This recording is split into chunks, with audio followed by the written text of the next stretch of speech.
Akwụkwọ Diuteronomi isi nke 27. Mosis na ndị okenye Izrel wee nye ndị Izrel iwu sị, debe ihe niile e nyere n'iwu nke mụ onwe m na-enye gị n'iwu taa. Ọ ga-erukwa n'ụbọchị ahụ mgbe unu ga-agabiga Jọdan ruo ala ahụ nke Jehova bụ Chineke gị na-enye gị, na ị ga-eguzoro onwe gị nkume ukwu ọtọ, were ihe ntechi techie ha. Ị ga-edekwasịkwa ha okwu niile nke iwu a mgbe ị gabigasịrị, ka ị wee baa n'ala ahụ nke Jehova bụ Chineke gị na-enye gị, bụ ala nke mmanụ ara ehi na mmanụ aṅụ na-eru n'ime ya, dịka Jehova bụ Chineke nke nna gị ha gwaworo gị okwu. Ọ ga-erukwa mgbe unu gabigasịrị Jọdan na unu ga-eguzo nkume ndị a ọtọ, nke mụ onwe m na-enye unu iwu n'ugwu Ịba. Ị ga-ewerekwa ihe ntechi techie ha. Ị ga-ewere ewu kwara Jehova bụ Chineke gị ebe ịchụ aja n'ebe ahụ, bụ ebe ịchụ aja nkume. Emela ka ihe olu igwe gaa n'elu ya. Ị ga-eji nkume zuru oke wuo ebe ịchụ aja nke Jehova bụ Chineke gị.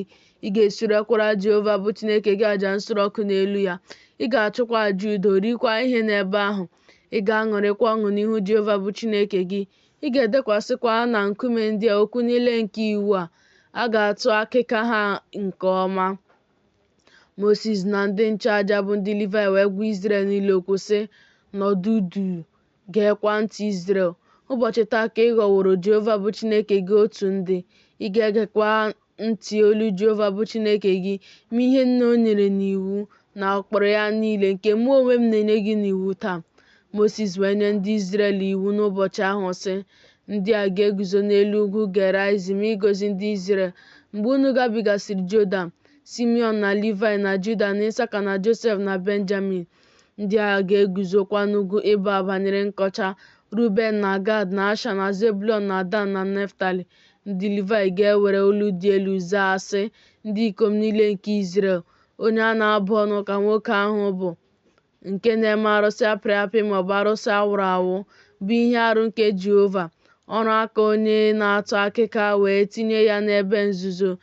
Ndị Izrel niile ga-azakwa sị, Amen. Onye a na-abụ ọnụ ka ọ bụ onye na-eleli nna ya maọbụ nne ya. Ndị Izrel niile ga-asịkwa, Amen. Onye a na-abụ ọnụ ka ọ bụ onye na-ewezuga oke ala agbata obi ya. Ndị Izrel niile ga-asịkwa, Amen. Onye a na-abụ ọnụ ka ọ bụ onye na-eme onye isi ka o jehie n'ụzọ.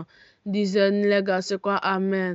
Onye a na-abụ ọnụ ka ọ bụ onye na-ewezuga ikpe nke ọbịa na nke nwa mgbei na nke nwaanyị di ya nwụrụ. Ndị Izrel niile ga-asịkwa, Amen. Onye a na-abụ ọnụ ka ọ bụ onye ya na nwunye nna ya na-edina, n'ihi na o kpughewo uwe kpuchiri ọtọ nna ya. Ndị Izrel niile ga-asịkwa, Amen. Onye a na-abụ ọnụ ka ọ bụ onye ya na anụmanụ ọbụla na-edina. Ndị Izrel niile ga-asịkwa, Amen. Onye a na-abụ ọnụ ka ọ bụ onye ya na nwanne ya nwaanyị na-edina, bụ nwa nwaanyị nke nna ya maọbụ nwa nwaanyị nke nne ya. Ndị Izrel niile ga-asịkwa, Amen. Onye a na-abụ ọnụ ka ọ bụ onye ya na nne nwunye ya na-edina. Ndị Izrel niile ga-asịkwa, Amen. Onye a na-abụ ọnụ ka ọ bụ onye na-etigbu mmadụ ibe ya na nzuzo. Ndị Izrel niile ga-asịkwa, Amen.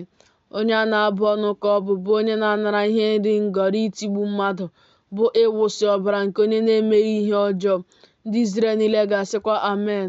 Onye a na-abụ ọnụ ka ọ bụ onye na-emeghị ka okwu niile nke iwu a guzosie ike ime ha. Ndị Izrel niile ga-asịkwa, Amen.